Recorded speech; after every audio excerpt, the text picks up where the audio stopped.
2025 is such a good year for all the boys out there dahil midway through the year ay for the very first time in Philippines history ay here we are. Just the past few weeks ay meron ng kinoronahang kauna-unahang babae na nagkamali at kauna-unahang lalaki naman na naging tama. We learned about this incident sa channel mismo natin from start to finish. You tell me, bakit nga ba? No, you tell me. To grow is to be accountable.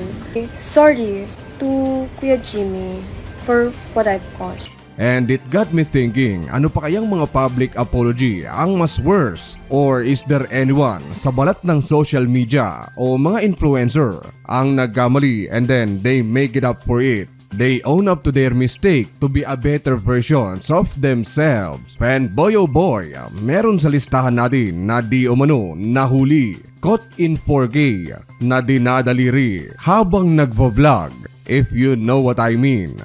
This is our humble charge. Sa bawat apology sa listahan natin, I will go briefly sa rason kung bakit sila nag-a-apology at ganun din sa kanila mismong apology. Panonoorin natin ito one by one at i-rate na ilalagay natin sa bandang kaliwa if it's good, so, pwede na o basura talaga. And here we go with the very first one, the one and only Boknoy Glamour. Late 2019 to early 2020 bago mag-pandemic ay Boknoy Glamour is in the height of his, her, them, or they career. Gotta know their pronouns buddy. Kung ayaw mong masabihan ng homophobic, whether you like it or not, ay ikaw ang kailangang mag-adjust para sa kanila. Sa isa niyang video na may pamagat na namigay ako ng sirang pizza, first ever mukbang niya pa naman ito. At sa video ay nag-ikot-ikot siya sa kanilang lugar at namigay nga ng pizza. Sa video rin ay nagbahagi siya ng mga motivational speeches on how to become a successful YouTube personality. How to become a successful YouTuber or how to be a good YouTuber. So without further ado, let's get started! It's ironic ba di ano na ang topic niya ay how to become a successful, tapos dito rin mismo sa video ay mapapanood natin on how to become unsuccessful sa social media. May isa kasing pangyayari dito sa video na nagpabago ng takbo ng kanyang karir. Kuya, hi ka sa vlog ko. Hello! Buddy, ito lang atang tao na ito ang isang tao na wala namang ginawa pero kinaya niyang palubugin 6 feet below the ground ang buong karir ni Boknoy. Panoorin natin. Pero ang gusto ko talaga sabihin sa inyo is wag na wag kayong sumukong mangarap. Wag na wag kayong sumuko na tuparin yung mga pangarap ninyo. Kasi kung hindi kayo magsusumikap sa buhay, walang-wala kayong mararating tulad nito. Kuya, hi ka sa vlog ko. Hello! Yan kuya, sikat ka na! Yup, this is exactly how to become unsuccessful sa social media ng Pilipinas. Ilang araw na nanahimik sa pangyayaring ito si Boknoy. Tuloy pa rin ang upload videos after videos. And there comes a time na napansin niyang puro dislike at hate ang nakukuha niya sa comment section. Trending din ang hashtag na cancel Boknoy sa Twitter that time. Ganon din ang mga kapwa influencers niya na sinasabing hindi talaga tama na ginawa niyang halimbawa ang isang tricycle driver bilang isang tao na hindi nagtagumpay sa buhay. Kaya doon ay napilitan siyang mag-apology. Panoorin natin. Yun, ako po si Boknoy Glamour. For sure kilala niyo na po ako. Gusto ko lamang humingi ng tawad sa mga nagawa kong kasalanan. Ayun po, gusto ko lang humingi ng apology na pasensya na ho sa lahat ng nagawa ko. Hindi po ako nagsasalita against tricycle drivers. Proud ako sa lahat ng tricycle driver at hindi nyo pa for sure nakikita kung ano yung mga pinagagawa kong mabubuti. Kundi nakikita nyo is yung mga bad sides na ginagawa. Pero maraming salamat po sa lahat ng mga nanonood at patuloy pa rin na manonood. At please lang po, wag na po tayong mag-spread ng fake news dahil mas lalong lumalala po yung tingin sa akin ng ibang tao. Unang-una sa lahat, Boknoy, ay walang fake news ang kumakalat sa social media nang mangyari ang kanyang ginawa. Kasi the video in and of itself ay self-explanatory. Pangalawa kaya ka nga nag-a-apology dahil after the incident ay nalaman mo na ang iyong nagawang mali. kaya ka nagsusorry. Eh bakit? Pero ang katotohanan dun po is wala akong sinasabing mali. Gusto kong malaman nyo na wala akong sinasabing mali na ginugusto ko. At the same time, nung grade 1 pa ako hanggang grade 7, sinasakyan ko yan. Gusto ko na sabihin sa inyo na lahat ng tricycle driver dito kilala ko, katropa ko, kabugbugan ko minsan. Oo, parang ako. Ako rin, yung presidente ng Pilipinas, kaibigan ko, kabiruan ko yan. Katabi ko pa nga yan sa upuan nung bigayan ng Nutriban. The same time, nung grade 1 pa ako to grade 7 ay naglalaro kami ng Beyblade. The point is buddy, I don't fall for this BS story. Madali lang gumawa ng kwento para ikaw ang magmukhang kawawa. Now all things considered, I will put this apology to Tinray pero basura pa rin category. Sunod ay isunod-sunod na natin. Tito Mars, you probably know the guy, gal, or ay nako, basta itong tao na ito na mabalbas. Sa kanyang iba't ibang social media page ay nagpo-post siya ng kanyang mga commentary videos sa iba't ibang social media issue. 2 years ago, kung di ako nagkakamali, yung unang content na ginawa ko dito sa social media ay tungkol sa women empowerment. And there comes a time kung saan may ilang episode siyang inilabas kung saan china-challenge siya ng mga viewers na magmukbang ng iba't ibang pagkain tulad nito. Akala mo talaga mayaman, subukan mong kumain ng street foods kung kaya mo. Bakit ka naman nagagalit, kuya? Anong street foods ba yun? Yung ba yung parang mga orange, yung mga kwek-kwek? Eto na. Request na naman tayo, ate. Ano na naman to?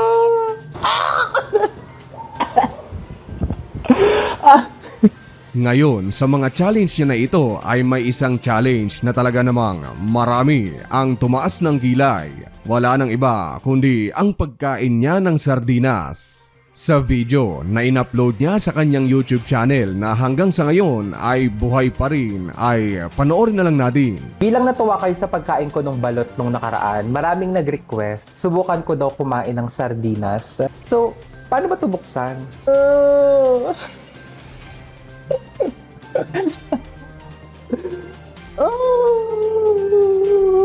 Diyos ko.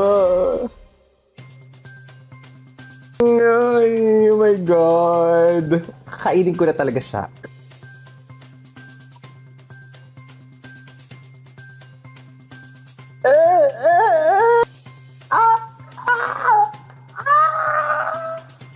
Hindi ko talaga kaya. Hindi ko kaya. 1, 2, 3, go. Buddy, you know me, I always give credits where credit is due. Saludo pa rin ako kay Tito Mars dahil hindi niya dinilit yung original video ng ito and up to this day ay naka-on pa rin ang comment section. And boy oh boy, the comment section did not disappoint dahil may ilang mga tao ang sinabing nandidiri sa sardinas pero Gina G kumain ng na walang ligo. Ayaw kumain ng sardinas pero nakain ng tarug. Next challenge, inom kayo ng phytic acid. Bottoms up. Andyan din na napansin ni Brian Boy ang kanyang sardinas mukbang at ito ang kanyang naging reaksyon. Tuwang-tuwa ako nung napanood ko yung video ni Tito Mars. So ang ginawa ko, pumunta ako ng Louis Vuitton para bumili ng sardinas. Halika, kainin natin. Murang-mura po siya, 18,000 euros for a packet of 1. Ay, nalaglag. Sa Europe, meron po siyang limited edition. Ayan, totoo po siya, legit. Limited edition po yung sardines. Ang ganda ng packaging, di ba? Buksan na natin! Ang itsura ng Louis Vuitton sardines. Hindi po siya amoy maasim. Yummy! Hoy, huwag kayo mag-aksaya ng pagkain ha. Food waste is bad. Ngayon, matapos ang backlash na ito ay Tito Mars make it up for the fans. Gumawa siya ng ilang mga mukbang videos kung saan sinabi niyang kumakain naman talaga siya ng sardinas. At yung content niya na yon tungkol sa sardinas mukbang ay for content lamang talaga. At sinabi niyang hindi naman niya talaga intensyon na mangmaliit ng kapwa. Sardinas! Charot lang. Marami palang batang naniniwala na talagang hindi talaga ako kumakain ng sardinas at naniniwala na totoong nandidiri ako sa sardinas. So sana sa mga batang nakapanood sa akin noong mga panahon nag-iinarte ako ng sardinas, sana mapanood nyo rin to ngayon. At malaman ninyo na yung mga ginawa ko na yun, content lang naman talaga. Uulitin ko na naman, alam ko na hindi naman talaga siya maganda at alam ko na sobrang nakakainis. Lalong-lalo na sa mga taong mahihirap, sa mga taong mas hindi pinagpalad sa buhay. Kaya nga ngayon, paulit-ulit ako ng ganitong content kasi gusto kong baguhin o gusto kong itama kahit papano yung nakita niyong kaartihan sa akin nung nakaraang taon. Sa video ay wala kang maririnig na I am sorry or apology. However, makikita at mararamdaman mong genuine ang kanyang video at ang kanyang pagkatao. No fuss, no dramatic effect, just a simple acknowledging mistake to be a better version of himself, and for that, ilalagay natin ang apology/acknowledging the mistake sa pwede na category. Next in line ay ang The ITEL 16 million disaster story kung saan ginawa na natin ito ng video. Ang kwento kasi ay noon ay may pa-piso sale ang cellphone brand na ITEL. Piso mo kapalit ng brand new cellphone. Pinromote ito ng isang sikat na hindi ko masasabing tech reviewer kasi para sa kanya puro best among the rest at puro positive lang ang kanyang sinasabi sa phone na kanyang nire-review. Ang tawag ko dito siguro sa taong ito tech promodizer. Ipinost niya ang papiso deal sa iba't iba niyang social media platform at noon ay naging successful ang marketing. Sobrang daming tao ang nag-abang, naghintay ng oras at pumila para makakuha ng piso deal. However, nang magsimula ang piso sale ay imbes na 10 units lang sana ang inilagay ng kumpanya na pupwedeng bilhin ng mga tao sa sale ay naging 16,500 units na brand new cellphone ang maaari mong mabili at kung isiship ng company ang 16,500 units na ito sa mga Pilipinong naghintay ay sinabi nilang maaaring malugi ang kumpanya ng up to 16 million pesos. Kaya ang ending ay that time ay lahat ng nakapag-order ng piso sale ay kinancel ng ITEL. Kalaunan dahil nga sa pangyayari ay si Tech Promodizer ay naglabas ng apology video. Guys, quick video lang. Gusto namin buwan ng video kasi nga may malaking problema po si ITEL. Kanina kasi ang target dapat is isa lang po na piso deal na ITEL A50. Actually, 10 nga dapat nang ilalabas namin kasi sobrang ganda ng sales. Kaya lang, nagkamali po yung brand. Naglabas po sila ng 6,500 po na piso deal. So, 6,500 po ang nakuha ng ITEL A50. Yes. Alam niyo ba kung magkano yun? 15.6 million ang loss po ni ITEL doon po sa nangyari. Pero kawawang-kawawa po si ITEL. Baka mag-close po ang kanilang store dito sa TikTok shop. Ang pinakaunang mapapansin mo sa video ay may mga minions sa likod. Kumuha pa siya buddy ng mga props. Katawa-tawa ang apology na ito kasi tingnan mo naman yung mga tao sa likod. Astang parang may umutot at wala lang. Sinali sila sa video para kunwari umiiyak-iyak para i-cancel nung mga tao yung nabili nilang piso sale galing sa ITEL. Itong isa na ito buddy parang natatawa pa sa kanilang pinaggagawa. However, after nitong apology na ito ay muling naglabas ng apology si Mr. Tech Promodizer at ito ang kanyang sinabi. Okay, this is it. It's been quite a few days since the issue ng ITEL A50, 6,500 na smartphones piso deal ang hindi naibigay ng brand. At kung hindi nyo pa alam, na-cancel po lahat ng orders na 6,500. Nag-auto-cancel po siya kasi hindi tinuloy ni ITEL. Matindi yung galit ng mga tao talaga sa nangyari. Yung cellphone na yun, in your hands, all gone. And there were a lot of conversations that went into dun sa nangyari. Especially dun sa mga tumawa sa likod ko. Well, wala na sila ngayon sa likod ko. Pero ito in a turn of events, the brand just released an official statement sa kanilang Facebook and Instagram. Ito na po, finally, may sagot na tayo from the brand and it's actually good news. If you're one of the 6,000 people who actually purchased the ITEL 850 for only 1 peso and got cancelled, all you need to do is pupunta ka lang talaga sa inbox ni ITEL para makuha yung voucher ng 2,898 para lumalabas na piso lang talaga yung nakuha nyo or nabayaran nyo after nung event. Actually, the reason bakit makuha yung mga tao sa likod ko kasi nga natawa talaga sila kung bakit nagbigay yung brand ng 6,500 worth 15.6 million. It's sobrang nakakatawa, sobrang hilarious yung nangyari at hindi pa nag-sink in talaga yung kung ano may impact or severity nung pangyayari sa mga tao ko. And sa lahat po ng tao na na-inconvenience namin, sorry na po. We really apologize for what happened.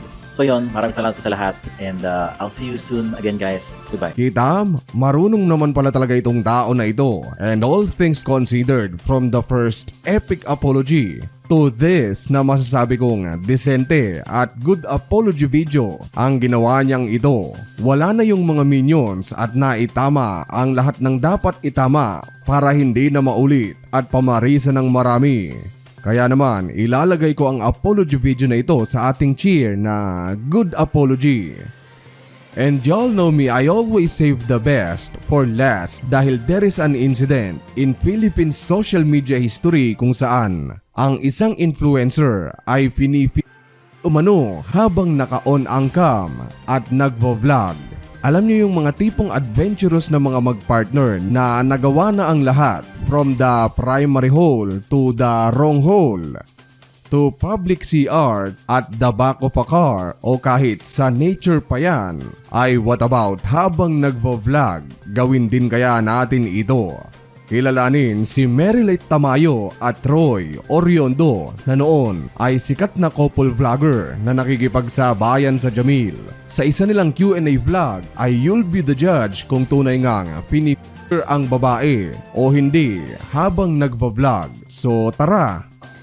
Is from Crystal Briones. Ano pong masasabi mo sa mga bashers nila, Kuya Roy at Ate Lai? Nga, para sa'yo lang yan. Masasabi ko, wala. Alam nyo kasi pag nagbabash kayo, wala naman kayo. Kita bakit parang may preparation pa? Wala naman kayo napapala. Sila lang yung sumisikat. Kayo napapala. Sila lang yung sumisikat. Sa totoo lang, sila yung nagkakapera, hindi kayo. Totoo. Diba? Kung tinitigil nyo na yung kakabash nyo, wala naman. Naapektuhan nyo ba sila? Diba hindi? Kasi sila, wala lang pakialam sa inyo. Sa totoo lang. Wala talaga. Wala. Ayun o. Sa kanila nyo lang. Saya ko dahil nandito sila sa aking special birthday. Ba't pa ito nagtatakip? Sobrang saya ko po dahil nandito po sila sa aking birthday. And masaya din sila dahil nandito sila sa aking birthday. And masaya din sila dahil nandito sila. Ewan ko sila. Ewan ko kung masaya sila. Masaya sila. Ang dami niyo pagkain guys. Sobrang Sarap ng crabs. Ang sarap ng spaghetti and Sarap. pesto. Galing magluto ni Emil. Sobrang Ayun po. ano siya, husband material. So guys, alam niyo na. Now, if you think na yun na yun, ay ito ang smoking gun kung bakit maraming tao ang iniisip na pinifigure nga talaga ni Roy itong si Merilite habang nagva-vlog. Panoorin natin. So thank you guys for Wow. Bakit nasa bandang puwet ang kamay at daliri ni Roy? Anyway, matapos nito ay naglabas sila pareho ng apology. Hindi nila ito pinagsama. Heto ang kay Merilite. Sa kanyang apology video body ay naka-disable ang dislike button at naka-off din ang comment section, which is for me a big red flag para sa isang sincere apology. Gusto ko lang po sana magsalita regarding doon sa issue na kumakalat sa amin ni Babe or ni Roy ngayon. First of all, gusto ko pong humingi ng sorry sa inyo dahil sa nangyari. Alam ko pong mali yung napanood nyo. Nangyari po yan last time, nung birthday ng best friend ko. Hindi po kami ganun kababang tao para gumawa ng video or kababuyan para pagpiestahan ng ibang tao. Alam ko po na hindi kayo maniniwala dahil sa nakita nyo. And ayoko din po na isipin nyo na nag-e-enjoy ako dahil babae din po ako. And bakit ko po sisirain yung reputasyon ng mga kababaihan? First of all, Merilite, ay kung masisira nga talaga ang reputasyon mo, wag mo nang idamay yung ibang matitinong babae. Matino sila at for all we know, ay ikaw yung tila nag-enjoy sa video. So thank you guys for watching. I hope you like this video. If you like the video, kindly click the like button, comment kayo sa baba. Ewan ko kung masaya sila. Ang dami niyo pagkain. And again po, wala pong katotohanan yung mga issue na kumakalat ngayon. And humihingi po ako ng pasensya sa mga naapektuhan ng video. So yun lang. At heto naman ang apology ni Roy. Yun, so ayun po guys. Nandito po ako sa inyong harapan para po magsalita po about po dun sa kumakalat po na video. Guys, gusto ko lang pong linawin sa inyo na hindi po ako ganong klase ng lalaki. So thank you guys for watching. I hope you like this video. If you like the video, kindly click the like button, comment kayo sa baba. Dito sila. Ewan ko kung masaya sila. Masaya sila. Pero guys, lalaki po ako. Alam ko po ang tama at mali. Dito sila. Ewan ko kung masaya sila. Masaya sila. At hindi ko po kayang bastusin yung taong mahal ko sa harapan ninyo. Sana po guys, wag na po natin palakihin pa. Anong wag nang palakihin? Sa video ay makikita nating parang may ibang lumaki na. Kaya naman buddy, kahit hiwalay sila na gumawa ng apology ay pagsasamahin natin silang dalawa sa basura category na apology dito sa Pilipinas.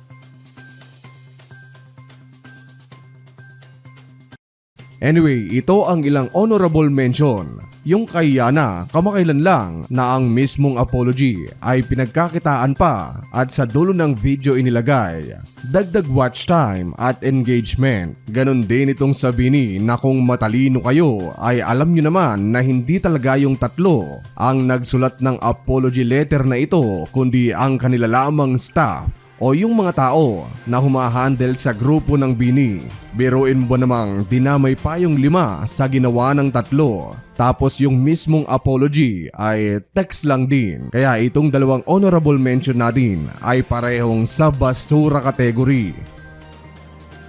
And that concludes buddy our list. Let me know kung agree kayo sa pag-rate ko ng mga apology pinag-usapan natin. At kung may ibang apology pa ba ako ng influencer na na-miss at nakalimutan. And buddy, maraming salamat sa pag-google ninyo ng inyong precious time hanggang dito sa dulo ng video. And as always, goodbye!